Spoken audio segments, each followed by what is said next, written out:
Attendez.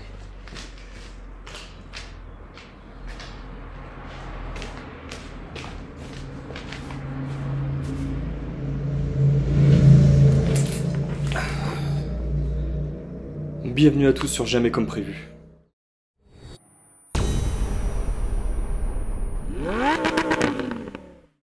Bonjour à tous, je m'appelle Alexis, j'ai 30 ans, je suis passionné d'automobile. Je passe mon temps à nettoyer, réparer ou bricoler des voitures, motos. Aujourd'hui, on va parler de ma chaîne, la présentation, ce qu'on va pouvoir trouver sur cette chaîne, ce que je compte faire, ainsi que mon parcours personnel dans l'automobile, comment j'ai appris, comment m'est venue cette passion pour l'automobile. Donc si vous êtes passionné d'automobile et que vous aimez bien mettre les mains dans le cambouis, vous êtes au bon endroit. Alors, je me suis fait quelques notes parce que c'est long. J'ai pas tout en tête, j'ai pas envie de m'éparpiller, donc j'ai envie de faire quelque chose de relativement professionnel. Enfin, du moins, je vais essayer. C'est mes premières vidéos en facecam comme ça, mes premières vidéos tout court d'ailleurs. Donc, mon parcours personnel dans le monde de l'automobile a commencé il y a quelques années maintenant. J'ai obtenu mon permis de conduire sur les coups des 24 ans, donc c'était très tard. Depuis, j'ai eu la chance de conduire plusieurs voitures. Toutes plus impressionnantes les unes que les autres. J'ai conduit une 350Z que j'ai... Bon, là vous voyez pas, mais vous la verrez peut-être un jour dans une vidéo. Elle est là-bas derrière. J'ai conduit ça. Et j'ai conduit une Clio 4 RS, une RX8 en RHD, une Golf 5 GTI. Bon, ça c'était les voitures à mon frère, donc les trois dernières. Je le remercie encore, il va sûrement regarder cette vidéo. Certaines étaient un peu plus difficiles que d'autres à conduire, mais chacune d'entre elles, en tout cas, ont contribué à façonner cette passion pour la conduite et l'automobile en général. Je me souviens encore, mon père, dans ce même garage en plus d'ailleurs, mon père avait une E30, donc en 3, si je dis pas de bêtises, alors attendez, je relis mes notes, en 324 TD, E30, rouge Ferrari, elle était montée, bon, c'était une diesel Bototo. Bon, à l'époque, c'est la passion qui parle. Donc, nous, on était jeunes, on était émerveillés. On était même des enfants d'ailleurs à cette époque. On était des gosses. Et du coup, en fait, si vous voulez, alors ouais, cette voiture était rabaissée. Donc, du coup, avec des suspensions Koni et tout ça. On était éperdument amoureux de cette voiture avec mon frère. Bon, malheureusement, il y a eu un petit accident, des choses comme ça, que du matériel. Mais on a dû s'en séparer. Je vous cache pas qu'à nos âges, on avait peut-être 6 ou 7 ans, c'était le plus grand drame qu'on ait connu. Mais on s'en est remis, on est encore là. Alors du coup, après, on va commencer avec mon parcours automobile, donc ce que j'ai possédé comme voiture. Donc du coup, à mon permis, à mes 24 ans, j'ai eu donc du coup une Honda Civic EJ9. Elle était de 99, si je dis pas de bêtises. Je vais essayer dans le montage, alors sans cacher Sphinx, voilà, ça c'est Sphinx. Du coup, ça c'est la mascotte. C'est la mascotte de la Mercedes. Du coup, une EJ9 de 90 chevaux, donc c'était une première voiture pour jeune permis. Elle était, je me souviens, noire, elle appartenait à une prof de français, elle avait l'aile arrière côté passager complètement enfoncée. Mais c'était une bonne petite voiture. J'ai beaucoup été attaché à cette voiture.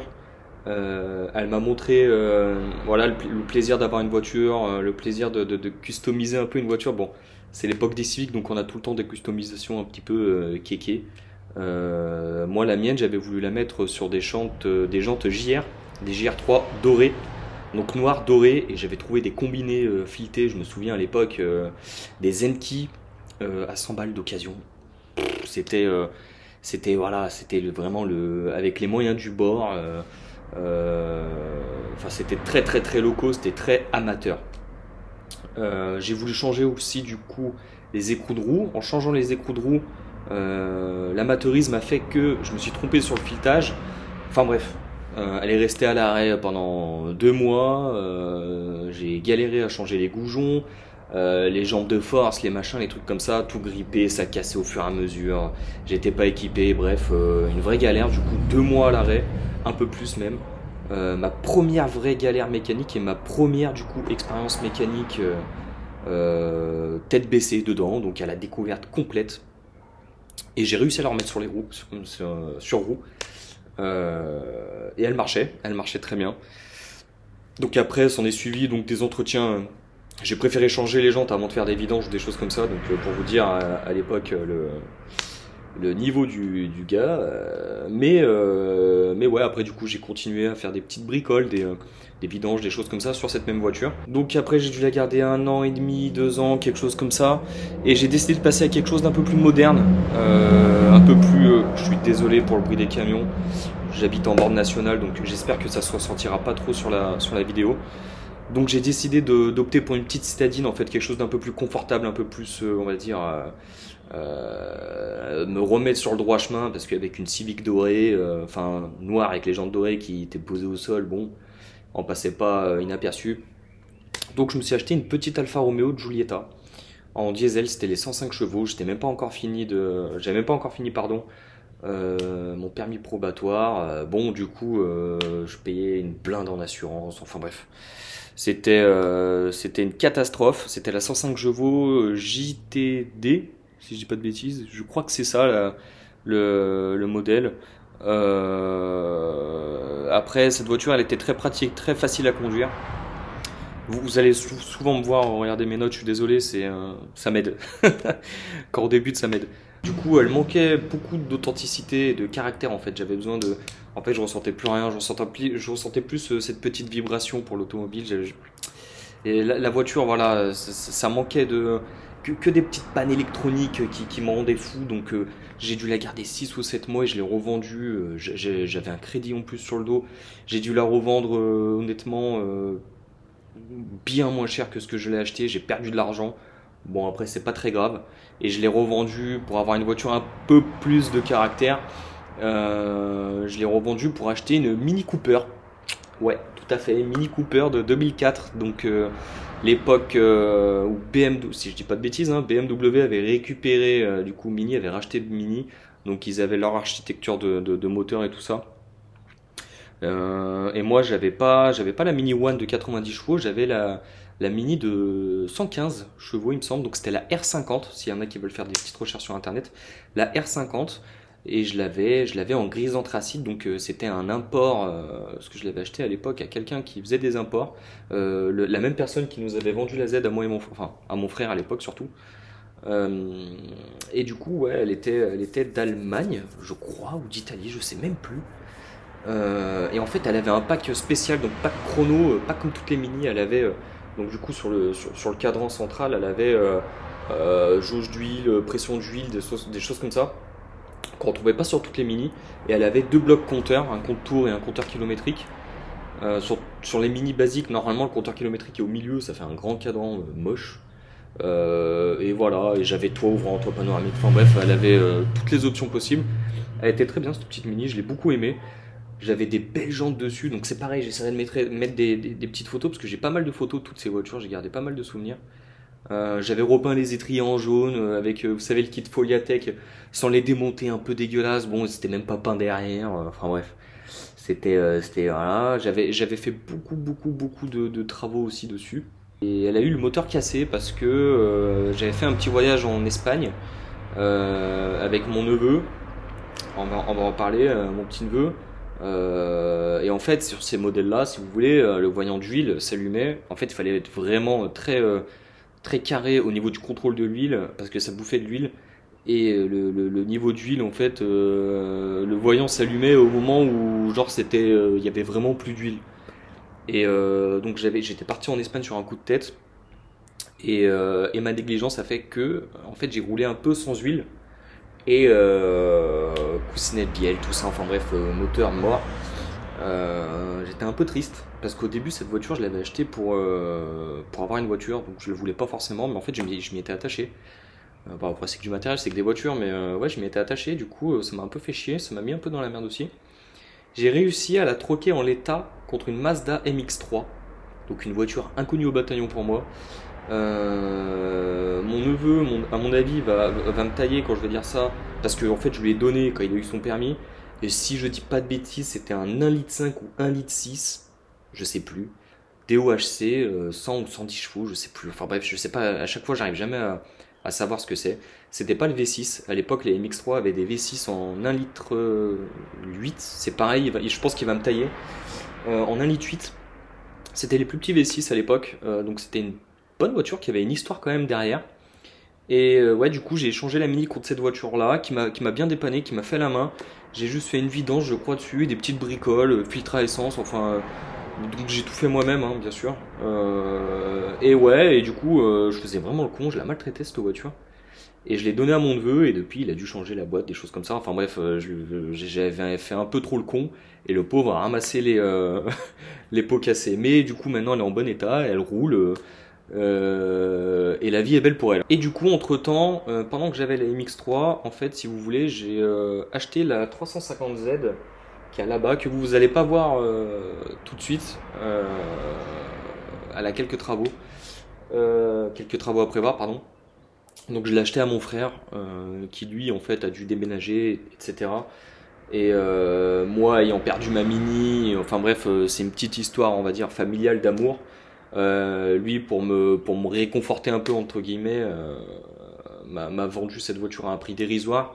À l'époque, c'était il y a peut-être, le temps passe vite, je sais pas, 3 ans peut-être. Donc je l'ai récupéré, il y avait pas mal de choses à faire, il y a encore pas mal de choses à faire sur cette voiture. Mais voilà, elle est là, elle roule, tout va bien. Elle a juste pas de contrôle technique à cause de la ligne, parce que je lui ai installé une ligne inox. Mais bref, c'est pas le sujet de la vidéo. On en parlera peut-être dans une autre vidéo annexe, parce qu'il y a pas mal de choses à dire dessus. Et je pense que ça peut être intéressant pour la communauté. La communauté que j'essaie de construire. Et du coup, on en vient aux fêtes. Pas la Toussaint, pas Noël, pas Pâques. Dédicace, non, c'est très ringard de dire ça. Un peu comme dans H, vous savez. Enfin bref, on s'en fout. En ce moment, je travaille sur un Mercedes W124 E200, équipé du fameux KE G-Tronic en 4 cylindres. C'est la 2 litres du coup. Elle est de 1989. Celle-là, à l'époque, elle venait d'Italie. Elle a été achetée en Italie par une avocate première main. Voilà, écoutez, c'est pareil, j'ai fait tout un tas de choses là-dessus, c'est hyper passionnant pour moi. En fait, c'est vraiment elle qui m'a donné envie de me mettre à fond dans la mécanique. Ça, c'est pareil, je vais faire une deuxième vidéo un peu plus tard où j'expliquerai vraiment j'expliquerai un petit peu l'histoire de la W124, l'histoire de ce modèle-là, personnel, comment elle est équipée, de quelle couleur, tout ça. Enfin, vous allez voir tout en détail ce que j'ai déjà fait, pas fait. J'ai cette fâcheuse habitude de prendre des photos, vidéos de tout ce que je fais pour moi, pour montrer un peu à mes amis, des choses comme ça. Donc j'ai quand même un bon dossier sur celle-là. Donc voilà, on en viendra dans une vidéo, on parlera exclusivement de cette voiture-là. Ça peut être un petit peu chiant pour 2 premières vidéos, je vous l'accorde, du blabla. Mais je pense que c'est important quand même de se présenter, de présenter le véhicule sur lequel on va travailler. Et après, on en viendra direct dans le taboulet, comme on dit. On va montrer des vidéos un peu où je galère, où je retape cette voiture, que je me sers tous les jours. Faut savoir, je m'en sers tous les jours, c'est mon daily. Alors maintenant que vous en savez un petit peu plus sur moi et sur mon parcours automobile, je vais vous parler un petit peu de la chaîne. Donc sur cette chaîne, j'aimerais partager mes astuces, mes galères, mes tutos, mes étapes de rénovation de cette Mercedes W124. J'aimerais aussi, alors je suis un grand habitué de la slide Pipet, Chapelle-du-Bar, l'année dernière c'était la dernière. Donc voilà, il y aura sûrement des vlogs, des choses comme ça, où j'irai dans des rassemblements de voitures anciennes peut-être. Peut-être pas les rallyes parce que ça m'intéresse pas forcément, mais des compètes de drift, des choses comme ça, parce que je suis un passionné de drift. Donc voilà, mais le plus important quand même, ça ce sera des choses à mon avis annexes, et ça viendra bien plus tard dans l'année. Déjà les premières dates, pour ma part, les premières dates où je vais participer c'est en septembre, donc peut-être cet été il y aura des choses, mais voilà. Mais sinon le plus gros de la chaîne, ce sera surtout les étapes de rénovation de cette voiture. Et voilà, des découvertes, peut-être j'aurai des amis qui vont avoir des belles voitures, j'irai peut-être filmer un peu façon Akram. Voilà, je sais pas encore comment ça va se passer. Mon frère aussi, il a un petit projet. C'est même pas de la rénovation, c'est un gros entretien, on va dire, sur sa RX-8. Peut-être que j'irai là-bas, peut-être qu'on filmera, peut-être que je sais pas. Je vais aller un peu au fil du vent. Je me suis fixé surtout de sortir une vidéo par semaine. Je sais pas ce qui m'arrangera le plus pour moi, le dimanche soir ou le lundi soir. Je sais pas du tout. Je vais me laisser la semaine pour filmer déjà, c'est sûr. Et le week-end, je vais monter. Donc voilà, une vidéo par semaine, je vais essayer de m'y plier. Je pense que c'est un bon. Tout le monde fait ça, hein. Quand on regarde un peu les youtubeurs mécaniques, voitures, tout le monde fait ça. Donc je pense que je vais faire une vidéo par semaine, c'est très bien. Mon but surtout avec cette chaîne, c'est de créer une communauté passionnée d'automobile qui apprend un petit peu comme moi, qui partage les mêmes intérêts que moi. Je veux que ma chaîne soit surtout un lieu d'échange, un lieu d'entraide, un lieu de partage. Je sais pas quelle ampleur ça prendra. Il y aura sûrement des rageux, des choses comme ça. Bon, c'est pas très grave. On connaît pire, hein, dans la vie. Internet, c'est vraiment secondaire. Mais voilà, je veux vraiment que ce soit une communauté soudée et qui s'entraide mutuellement. C'est vraiment le cœur pour moi du truc.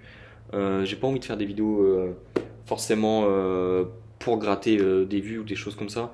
Voilà, moi je veux vous partager ce que je fais sur cette voiture. Si ça peut aider certains, je serai content. Si pendant mes vidéos, peut-être que certaines personnes vont voir certaines choses, je serai aussi heureux de lire des conseils, de les appliquer. Donc voilà, c'est le but premier. Voilà, après j'ai pas de schéma prédéfini, c'est vraiment le but premier. Après je sais pas quel avenir il y aura, comment ça se passera, peut-être que voilà, ça prendra une tournure, mais pour le moment c'est ça que je veux faire et c'est ça que je ferai. Voilà, du coup vous en savez un petit peu plus sur moi et sur ma chaîne YouTube. J'espère que vous avez apprécié cette présentation et que vous avez envie de découvrir mes prochaines vidéos. Si vous avez des suggestions, des idées de vidéos, des choses comme ça, ou même des questions toutes simples, n'hésitez pas à me l'écrire en commentaire dans l'espace commentaire, hein, juste en bas de la vidéo. Si vous voulez suivre l'aventure de la rénovation de la Mercedes avec Sphinx, je l'ai appelé Sphinx parce qu'il ressemble à la Sphinx. Donc l'aventure de la rénovation avec la Mercedes E200, surtout, c'est très important. C'est pas les meilleurs modèles et c'est pas les plus robustes. Mais bon, c'est le petit challenge que je me suis donné et je vais le relever. Euh, donc voilà, retrouvez-moi chaque semaine sur ma chaîne YouTube, en fin de semaine ou début de semaine, je sais pas encore, dimanche, lundi, on y reviendra et j'essaierai de vous donner un créneau horaire bien spécifique. Et du coup, je vous donne rendez-vous très bientôt pour la présentation de cette magnifique W124. Et en attendant, portez-vous bien.